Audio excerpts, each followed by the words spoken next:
ഇന്നത്തെ അറിയിപ്പുകൾ. പ്രകൃതി ദുരന്തങ്ങളെക്കുറിച്ച് ജനങ്ങൾക്ക് മുന്നറിയിപ്പ് നൽകാൻ സജേത് ആപ്പ്.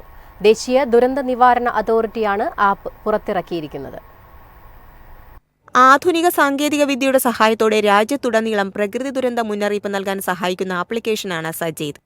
ഭൂകമ്പം, വെള്ളപ്പൊക്കം, കൊടുങ്കാറ്റ് തുടങ്ങിയ ദുരന്തങ്ങളിൽ നിന്നും മുന്നറിയിപ്പ് നൽകി ജനങ്ങളെ സുരക്ഷിതരാക്കുക എന്ന ലക്ഷ്യത്തോടെ ദേശീയ ദുരന്ത നിവാരണ അതോറിറ്റിയാണ് ആപ്ലിക്കേഷൻ രൂപകൽപ്പന ചെയ്തിരിക്കുന്നത്. അത്യാഹിതം സംഭവിക്കുമ്പോൾ അപകട സ്ഥലങ്ങളും ജനങ്ങൾക്ക് സുരക്ഷിതമായ സ്ഥലങ്ങളിലേക്ക് മാറുന്നതിനുള്ള മേഖലകളും കണ്ടെത്താൻ ഈ ആപ്പ് വഴി സഹായിക്കും. ഗൂഗിൾ പ്ലേ സ്റ്റോറിൽ നിന്നും ആപ്പ് സ്റ്റോറിൽ നിന്നും സജേത് ആപ്പ് ഡൗൺലോഡ് ചെയ്യാം. News desk MyFin TV. Operation സിന്ദൂറിന്റെ പശ്ചാത്തലത്തിൽ അതിർത്തി സംസ്ഥാനങ്ങളിൽ കുടുങ്ങിയ മലയാളി വിദ്യാർത്ഥികൾ കേരള ഹൌസിലെത്തി. ആദ്യഘട്ടത്തിൽ 75ഓളം വിദ്യാർത്ഥികളാണ് എത്തിയത്. ജമ്മു, രാജസ്ഥാൻ, പഞ്ചാബ് എന്നിവിടങ്ങളിലെ വിവിധ കേന്ദ്ര, സംസ്ഥാന യൂണിവേഴ്സിറ്റികളിൽ നിന്നായി കഴിഞ്ഞ ദിവസം രാത്രിയോടെയാണ് 75ഓളം വിദ്യാർത്ഥികൾ കേരള ഹൌസിലെത്തിയത്.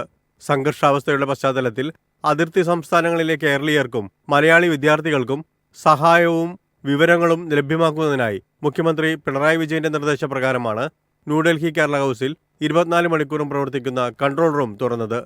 കൂടുതൽ വിവരങ്ങൾക്കായി കൺട്രോൾ റൂം ഹെൽപ്പ് ലൈൻ നമ്പറായ 01123747079 ബന്ധപ്പെടുക. News desk MyFin TV. കരിപ്പൂരിലെ ഹജ്ജ് ക്യാമ്പ് പ്രവർത്തനം ആരംഭിച്ചു. മന്ത്രി വി. അബ്ദുറഹ്മാൻ ഉദ്ഘാടനം നിർവഹിച്ചു. യുദ്ധഭീഷണി നിലനിൽക്കുന്ന സാഹചര്യത്തിൽ ആഭ്യന്തര സുരക്ഷയ്ക്കും സമാധാനത്തിനും എല്ലാവരും പ്രാർത്ഥിക്കണമെന്ന് തീർത്ഥാടകരോട് മന്ത്രി ആവശ്യപ്പെട്ടു.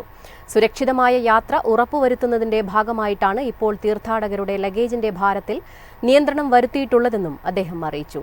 ആദ്യ 2 വിമാനത്തിലേക്കുള്ള യാത്രക്കാരും യാത്ര അയക്കാനെത്തിയവരും ഉൾപ്പെടെ നിരവധി പേർ പരിപാടിയിൽ പങ്കെടുത്തു.